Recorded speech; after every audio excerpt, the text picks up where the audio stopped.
የተወዳችሁ የሰዎቻችን ኦርቶዶክሳውያን እንዴት አላችሁ? እንዴት ሰነበታችሁ? እንዴት ቆያችሁ? ያሮስ ሁለት ተጀምሯል። በዛሬ በያሮስ ሁለት በስፋት የምንመለከታቸው ጉዳዮች አሉ። ከነዛ መካከል የፕሮቴስታንቱ የቤተ እምነትን ጉዳይ እናነሳለን። በመልካም ወጣት ስም የሚሰባሰቡ ነገሮች አሉ። አሁን አጀንዳው እየወደቀ ስለመምጣቱ መረጃዎቻችን ይጠቁማሉ። ይሄውም ወደ 1.5 ሚሊዮን ብር የሚሰባሰብበት የ1500 ብር ፕሮጀክት ተቀርጾለታል። ይሄንንም ዛሬ ይዘናል ማለት ነው። አያይዘንም በስፋት ከሚነሱ ሀሳቦች መካከል የማርቲን ሉተር ሀሳብ ይነሳ። ጆን ካልቪንና ማርቲን ሉተር በፕሮቴስታንት ቤተ እምነት ከፍተኛ ቦታ የሚሰጣቸው ናቸው። መምህራችን እንዲህ ይላሉ። በካንሰር ዓለም ላይ ካለው ሕዝብ ከሞቶ በላይ ሉተር የገደለው ይበልጣል ይላሉ። እንዴት? እሱንም ነው ማስደምጣችሁ። ሌሎች ሀሳቦችንም አቀርብላችኋለሁ። ላይክ በማድረግ ሼር በማድረግ ሀሳቦቻችንን በማጋራት በመደገፍ ከጎናችን ቁሙ። ወንድማችሁ ሉል መብራቱ ነኝ። ወደ ቪዲዮቹ በቀጥታ አመራው። የፓስተር ዮናታን መልካም ወጣት ፕሮጀክት አደጋ ውስጥ ገብቷል። እነዚህን ቪዲዮዎች ተከታተሉ። በሁለት ወር ውስጥ በአንድ ቀን ከ6000 በላይ እንጀራ ይጋገራል። ይሄ በምን ልርዳ ካላችሁ በአይነት መርዳት ትችላላችሁ። ጤፍ፣ ዘይት፣ ዱቄት ብዙ መልካም ወጣት ነው። ዋጫው 1500 ብር።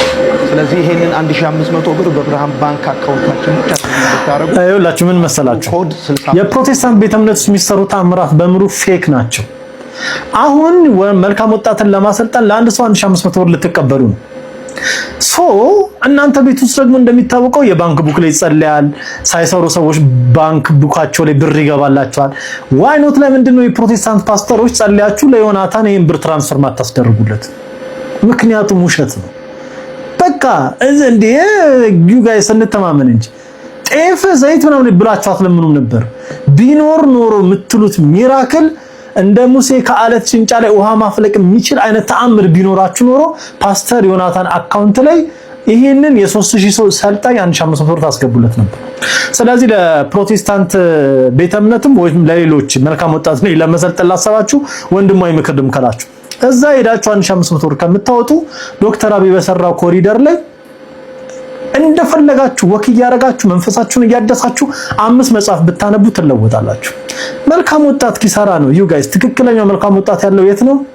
ጃንደረባው ላይ ነው፣ ኢጃት ላይ። ቻው።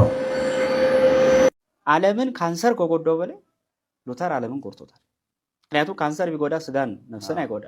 የሉተር አስተሳሰብ ግን ጭራሽ ነፍስንም ይዞ ነው። ሉተር ከፈበረካቸው 5 ትምህርቶች መካከል አንዱ ሶላ ፊዴ የሚለው በእምነት ብቻ ነው የሚጸደቀው የሚለው ነው። በጣም ይሄን ትምህርት ሳስብ ይሄን የምንፍቅና ትምህርት ሳስብ የሚደንቀኝ ነገር በተለይ ለሚሰሙንም ይሄ ትምህርት ሉተር የት ሆኖ እንደጀመረው ቢያውቀው ኖሮ እርግጠኛ ነኝ ትምህርቱን እርግፍ አድርገው ይተውት ነበር። ሉተር ራሱ ቃል በቃል እንደተናገረው ብቻዬን በመጸዳጃ ቤት ሳለው መንፈስ ቅዱስ የገለጸልኝ ሚስጥር ነው ያለው። ይሄ ማለት መጸዳጃ ቤት ውስጥ ተቀምጦ የተገለጠለት ሚስጥር ነው። አሁን እንደዚህ አገር ሁሉ በሚያምስ ሁኔታ ዓለምን ያመሰ እምነት ብቻ የሚል ትምህርት ሽንት ቤት ውስጥ የተገለጠልኝ የሚል ትምህርት ነው። እንደው በሌሎቹ ከሰማይ ወረደልን ምናምን የሚለውን ስናዝን፣ አሁን ደግሞ የኛዎቹም ደግሞ እንደዚህ ሲያነሱ ስታይ መጽሐፍ ቅዱሱ ላይ ማለት ነው ሲያነሱ ስታይ በጣም ታዝናለህ። አሁን እኔ በዚሁ አጋጣሚ አሁን አንድ ፕሮቴስታንት እኔ ይሄንን ትምህርት ይዞ ነው ወይ ገድለ ተክለ ሃይማኖት ጀጅ ለማድረግ በዚሁ አጋጣሚ ይሄ ቃል መጽሐፍ ቅዱስ ውስጥ ቢፈልግ የማይገኝ ቃል ነው። እምነት ብቻ የለም መጽሐፍ ቅዱስ ላይ የትኛውም ፕሮቴስታንት ሊያሳየን አይችልም። ከቅዱስ ውስጥ የለም ስልክ ወይ መጽሐፍ ቅዱስ ላይ ያልተጻፈ ሐሳብ ነው ስለ ደግሞ በአንጻሩ እምነት ብቻ ማለት እንደሌለብህ ግን መጽሐፍ ቅዱስ ውስጥ ተጽፏል። አሁን ያልገባቸው ይሄ ነገር ቃል በቃል እምነት ብቻ ማለት እንደሌለብህ የተጻፈች አረጋለች። ያዕቆብ መልእክት ምዕራፍ 2 ቁጥር 24 ላይ እንዲህ ይላል፣ ሰው በእምነት ብቻ ሳይሆን በስራ እንዲጸድቅ ታያላችኋል። ያዕቆብ ነው እንደዚህ የሚለው። ያዕቆብ ነው ያለው። በዚህ አጋጣሚ ሉተር ከማይወዳቸው መጽሐፍት አንዱ ያዕቆብ መልእክት ነው። የገለባ ወንጌል የገለባ መልእክት ይለዋል። እና ቃል በቃል ሰው በእምነት ብቻ ሳይሆን አለ በስራ እንዲጸድቅ ታያላችሁ ነው ያለው። ስለዚህ እምነት ብቻ የሚለው ትምህርት በያዕቆብ መልእክት ብቻ የሚፈርስ ትምህርት። ሁለተኛ ራሱ በአምስቱ ሶላ እኮ ይጣፋል። እንዴት? አንዱ ሶላ ስክሪፕቱራ ወይ የምንለው ነው መጽሐፍ ቅዱስ ብቻ ነው አይደል? ከመጽሐፍ ቅዱስ ላይ ጨመረ የማይቀነሰው የምትል ችን ገንጠል አድርገው ወስዶ ለራእየ ዮሐንስ የተነገረን ይጠቀማሉ። ታዲያ ይሄ ቃል እኮ መጽሐፍ ቅዱስ ላይ የለም።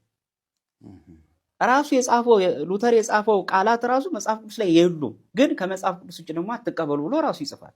እምነት ብቻ የሚለው ራሱ ሲጀመር ገና ትውልዱ ለኃጢአት የሚመች ፐርሰናሊቲ እንዲኖረው በማሰብ የተዘጋጀ ነገር ነው። ዛሬ በዚህ አጋጣሚ ዓለም ለደረሰበት አዘቅት ለመግባት ዋነኛ ተጠያቂዎቹ ሉተርና ጆን ካልቪን ትውልዱ ምግባር እንዳይወድ አደረጉት፣ ትእዛዛት እንዲንቅ አደረጉት። ስለዚህ እምነት ብቻ የምትለው ጥግ ለኃጢአት የምትመቻች ትውልድን ለመፍጠር የታስቦ የተዘጋጀ። አሁን በመጻሕፍት በነቢያትም በሐዋርያትም የተሰበከልን ስብከት ተዋህዶ ነው። ተዋህዶ ማለት ፍጡር ፈጣሪ ህውረ ነው ዋናው ማለት ነው። ይህ ማለት በክርስቶስ ስጋ አለ መንፈስ ወይም መለኮት አለ እንላለን። ከመቤታችን ሲወለድ ነው ወይ ተሳተፈው መንህ በፈጠረ ስጋሁ በማለት ይናገራል ሊቁ። ይህ ማለት የተዋህደውን ስጋ በመፍጠር ሌላ አልተሳተፈውም። ይህ ማለት ከአብ ከመንፈስ ቅዱስ ጋር ያለውን መለየት አይደለም።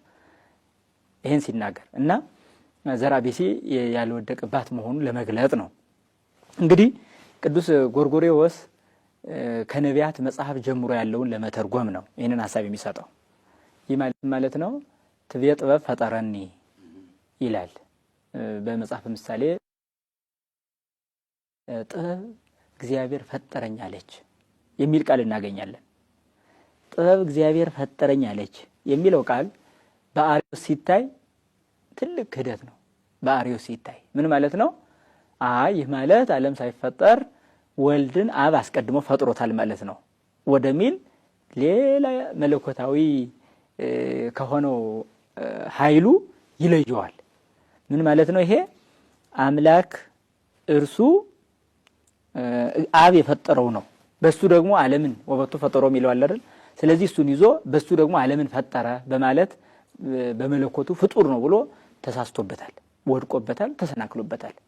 እሱ ራሱ ኢየሱስ ክርስቶስም ብፁዕ ውእቱ ዘየተአቅፈ ብየ በማቴዎስ ምዕራፍ 11 ላይ በእኔ ያልተሰናከለ ብፁዕ ነው በማለት ይናገራል። በእኔ ያልተሰናከለ ብፁዕ ነው።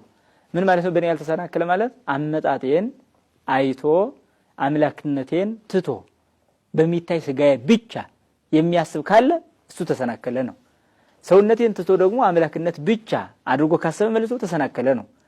ምክንያቱም ሊያድን የመጣው በተዋህዶ ስለሆነ በተዋህዶ ሊያድን ስለመጣ ተዋህዶን አፍርሶ ወደ ሰውነት ብቻ ካወረደም አምላክነት የሌለው ሊያድን አይችልምና ተሰናከለ።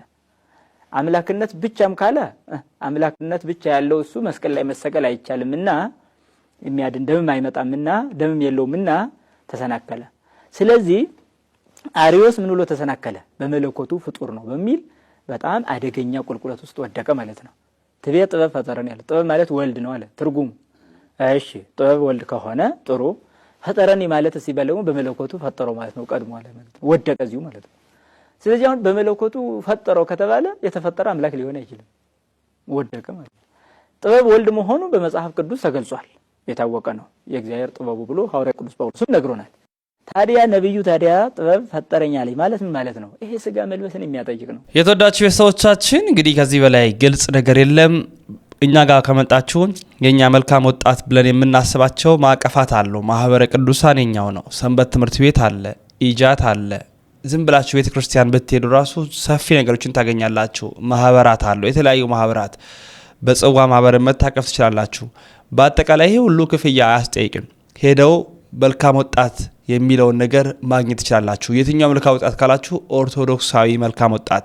በማህበራዊ ሚዲያ ደግሞ ብትመጡ በቅመተ እምነት ሙያ ላይ የሚሰሩ ወንድሞቻችን አሉ። ጠጋ ብላችሁ ከሱስ ከተለያዩ ነገሮች ካልባሌ ነገሮች መውጣት ትችላላችሁ ምንም ሳትከፍሉ። እንዲያውም መታችሁ በረከት የምታገኙበት። መጽሐፍ ቅዱስ ካጣችሁ ተገዝቶላችሁ፣ ቦታው ከጠፋላችሁ ቦታውን ጠቁመናችሁ፣ ንስሐ መግባት ከፈልጋችሁ አባት አዘጋጅተን ሁሉንም አድርገን እናንተ እንቀበላለን። ሌላ ቦታ ሄዳችሁ አጓጉል ነገሮች ውስጥ አትግቡ የሚል መልእክት ለማስተላለፍ ወዳለሁ። ወንድማችሁ ሁሉን መብራቱ ነኝ። ያሮስ የእናንተም የኛም